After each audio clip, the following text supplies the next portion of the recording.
Carolina, instead moving money and resources to later Super Tuesday states where they believe she could earn top finishes. Her campaign manager saying if you don't fight, you can't win. U.S. stocks have been falling as China reports a spike in coronavirus cases. The rise coming after health officials say they've taken a new approach to classifying and diagnosing the virus.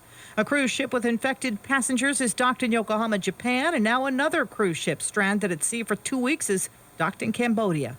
Sherry Preston, ABC News. Serving radio listeners on the Central Coast for over 20 years. Ben Heighes and Information Now on the Information Station, AM 1440 KUHL Santa Maria. 7:31. Thanks for tuning in to the Information Station. On the way, we'll check more numbers on Wall Street, California news coming up here in just a bit. Well, thanks for joining us on AM 1440 and FM 1063 KUHL. It's time to talk food with our favorite grocery gal, Amy Goldsmith. Amy's helped to launch and grow some of the most well-known brands that many of us eat or at least see on the grocery shelves daily. You can follow her and her antics on Instagram at The Grocery Gal, where she reviews new products and gives us a glimpse into her crazy life as a food finder. Good morning, Amy. Happy Valentine's Day, Ben. Yes, we are getting close to that. So don't forget your Valentine. What's the latest in food news? So, Ben, did you know there are more than 600,000 restaurants in the United States. I did not know that. That's amazing. So I'm wondering, what do you think the most popular type of restaurant cuisine is? Boy, that's a good question. I love Chinese food.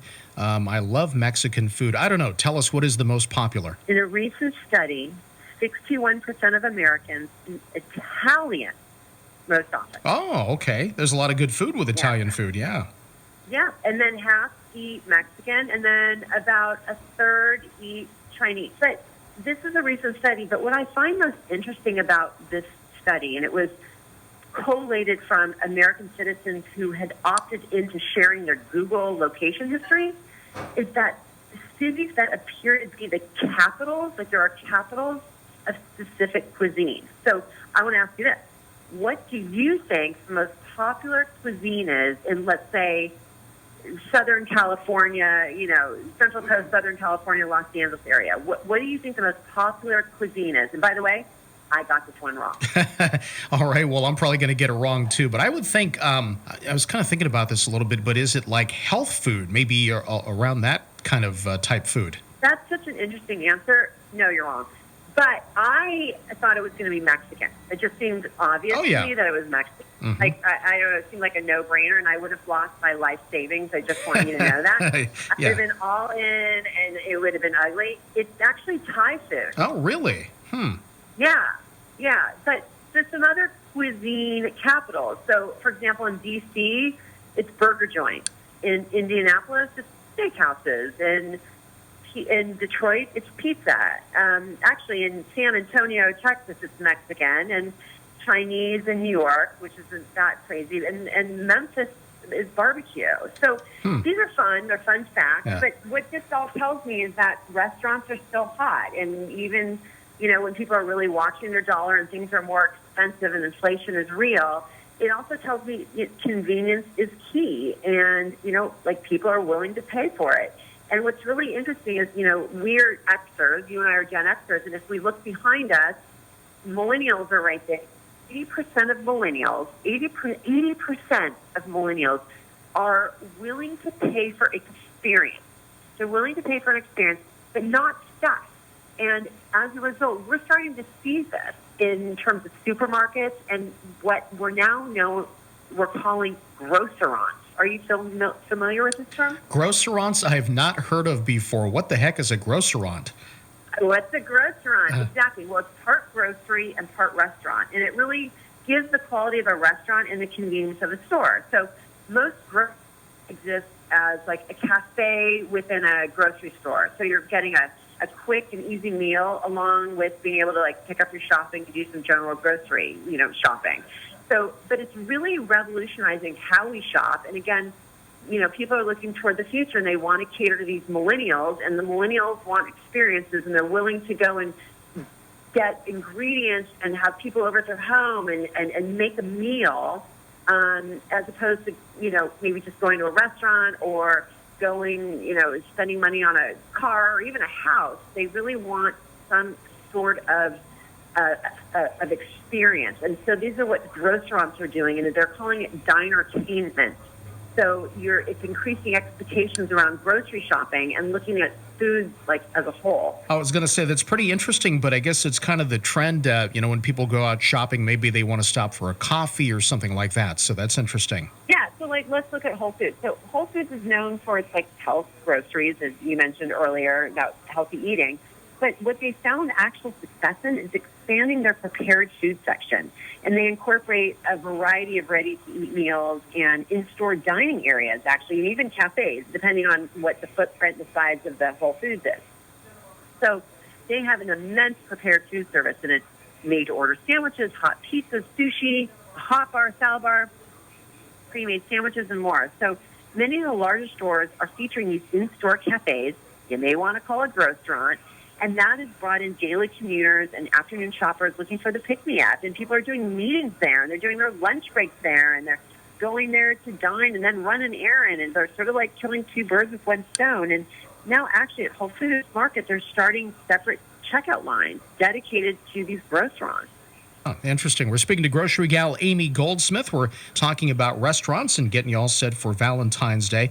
And I guess, Amy, the question, so does a grocerant have to have a sitting area like a restaurant to be considered one? That's a great question. Technically, no, because ready-to-eat or ready-to-heat, heated foods available to consumers at convenience stores or chain drugstores or grocery outlets and other non-sort of restaurant retailers are actually considered grocerants. So think of a convenience store like 7-Eleven. They sell fresh and prepared sandwiches. They sell salads and beverages, and it's actually considered a grocerant. And even a Starbucks, actually, they have fresh and ready-to-eat or heat-and-eat food menus, and they're considered a grocerant.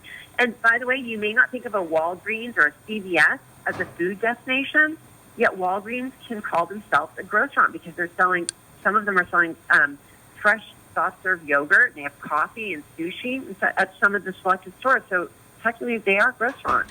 So any retailer that has food to go could be considered a grocerant. The lines are blurred. And I think a retailer that has ready-to-eat items and a seating area, to me personally, is more of a grocerant than a 7-Eleven. That's just my opinion.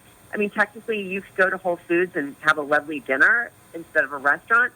Yes, it's convenient, but it has ambiance. I mean, I don't really think you're going to take Jenny for your Valentine's Day to 7-Eleven. I mean, if you are, I'm going to talk you out of it. But that to me would be the line in a grocerant. Okay, yeah, I will not be doing that, so no worries there.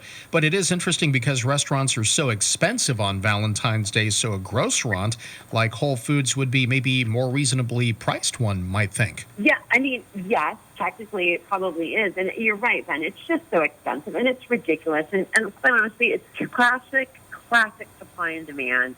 And so what happens is so many of these restaurants switch to a prefix menu because they know it's going to be busy and it's easier to manage the inventory, right? They know how much salmon to order or steak to order if they're only offering 3 or 4 different proteins, right?